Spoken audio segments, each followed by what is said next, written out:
With another long day ahead in the Caucasus Reserve, Alexei was keen to get going shortly after sunrise, and I sleepily wandered down to a nearby stream. Good morning. A very misty mountain day. Time for me to try and wake up.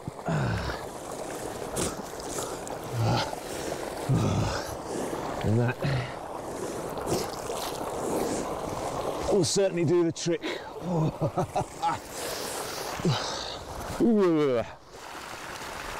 That and a decent cup of tea, of course. And around here, it has to be some of the local brew. One thing that the Russians and the British certainly share is a great love of tea. And here in the subtropical south, the lucky Russians actually have the climate that they can grow it themselves. This is the Matsesta tea plantation, and it won't be hard to believe that it's the biggest in the country. It's been here since the late 1940s, but the whole operation was restored and modernised back in 2006. The plants themselves are extremely robust and able to survive winter temperatures which can drop below freezing, but they have to be harvested carefully. And one man who knows all about that is Vladimir, who's worked in the tea business all his life. This part. Just the tips. We make green tea from these leaves. Why don't you try some? It's the best and very healthy. The healthiest and tastiest part. Have a try. Can we? Of course. It's a little bitter because of the tannin. I think I prefer mine in a cup. Becoming an expert tea picker takes time and experience, but they're always looking for new recruits. Keep your fingers out the way. And listen to this guy. Each plant has to be harvested up to 11 times a season, and it's certainly a dirty job. Look at that. Come out of one of these bushes and you're absolutely soaked. You can see why you need all these sort of clothes, but what do you think? It's not a bad haul, eh? Each one of these sacks weighs around 40 kilos, and they're delivered daily to the new processing plant. This is part of our load from the fields, and we're going to see how it's turned into the green tea. Maxime works on the automated production line, and that's a two-man job.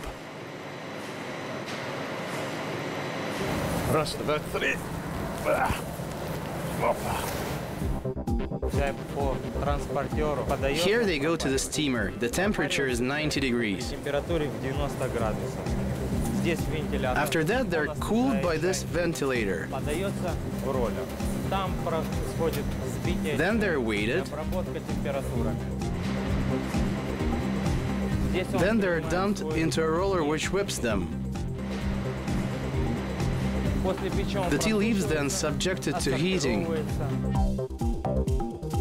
And the results look a bit like this. The processed tea is sent to the packing factory, and it's ready for the shops. So that is the tea making process from start to finish. Now all that remains is for me to sample the goods for myself. And I have to say that drinking mountain tea in the mountains tastes particularly good. Energised, Alexei and I packed up and set off again, ready to make our way right into the centre of the reserve. James, check this place out. It's very interesting because it is here that the Russians stopped German troops operating in the mountains. That was during World War II, otherwise known in this country as the Great Patriotic War.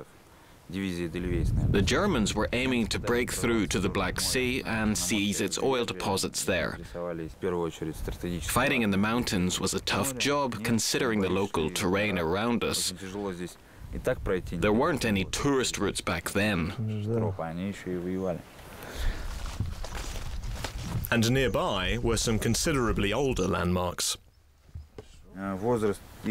These stone structures might well date back 1,000 years.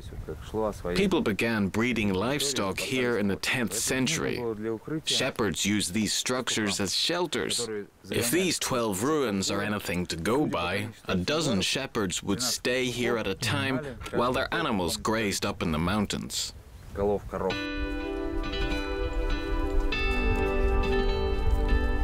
As we moved forward into the mists, we passed other travellers making their way towards camp. And they told us we were close to an oasis.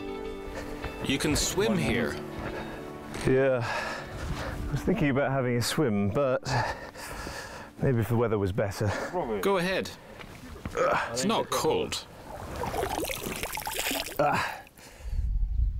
This is the Round Lake. It's fed by 6 surrounding springs, and its clear waters teem with wildlife. This lake formed as a result of glaciers making depressions in the ground. It's likely to be hundreds of thousands or even millions of years old.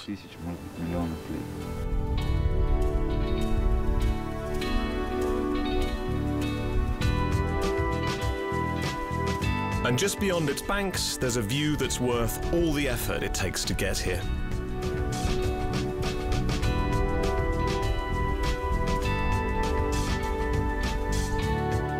Well, I said I wanted to see the most beautiful parts of the mountains, and I think this definitely counts. It might have taken almost a day of walking and a pretty uncomfortable night.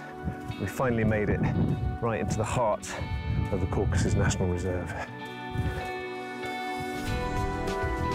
It had been an amazing journey, but I wasn't relishing the thought of lugging my pack down the mountain on foot. But one of Sochi's Olympic developments was about to come to my rescue. Tell you what, I am absolutely knackered, and to find a proper civilized way of getting down is about the best thing I've heard in the last 24 hours. Whew, I am done. I said goodbye to Alexei and prepared to head down back to the city of Sochi. But before I did, I thought I deserved a little R&R. The only thing that I want to do now is steam away my aches and pains in the banya, or the bathhouse. And it's probably one of the most Russian things you can do. Or in this case, is it?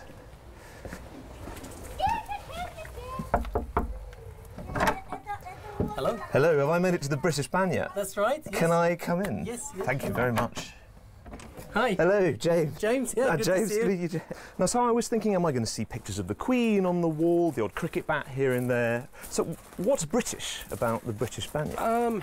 Well, even I'm not very British anymore, I think. But partly it's to do with the fact that it's like a British tradition to get all the best things from everywhere and put them in one place, like the British Museum or... James Larkin has lived and worked in Russia for more than 15 years, and he's turned his banya into one of the area's most popular spas.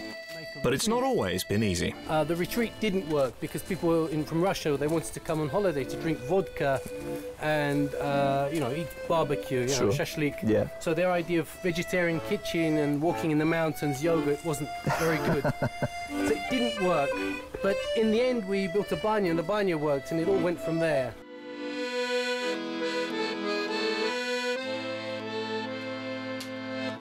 And as I went away to get changed, the first room was heated up. Right, wait and see what happens here. The temperature inside the banya pushes 100 degrees Celsius, more than 200 Fahrenheit. The process is all about getting rid of the body's impurities. It's definitely the first time I've had another man cover me in honey.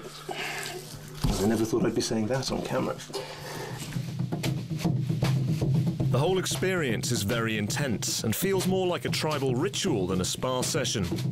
But if you find yourself getting a little lightheaded, there's a sure way to wake you up again.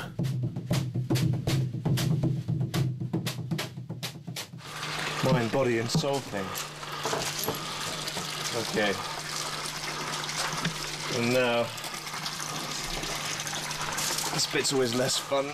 Oh, it's icy cold.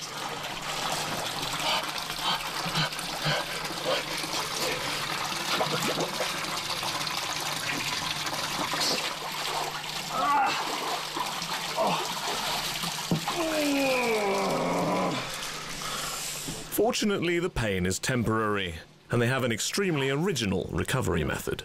A giant boiling cauldron.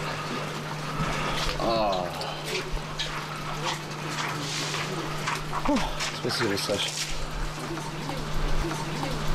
Is definitely The most unusual banyo I've ever had, and certainly the best. OK, so being covered with honey, beaten with sticks, and then boiled in a large pot might not be traditionally British, but some things never change. So, James, you wanted something English to finish the day off. Oh, you are a gentleman and a scholar. So, this is actually tea I bring back from England every time when I travel there. It's Twinings. Shall I be honest? Yes. See now. First the milk. Of course. Chin chin, old thing. Cheers. What could be more British than two men in a cauldron enjoying coffee? Lovely weather we're having. Yeah. It was an eccentric but wonderfully relaxing end to my trip into the reserve. The scenery up here is incredible and a stark contrast to the bustling city a short distance below it. It's another side of Sochi that no one should miss.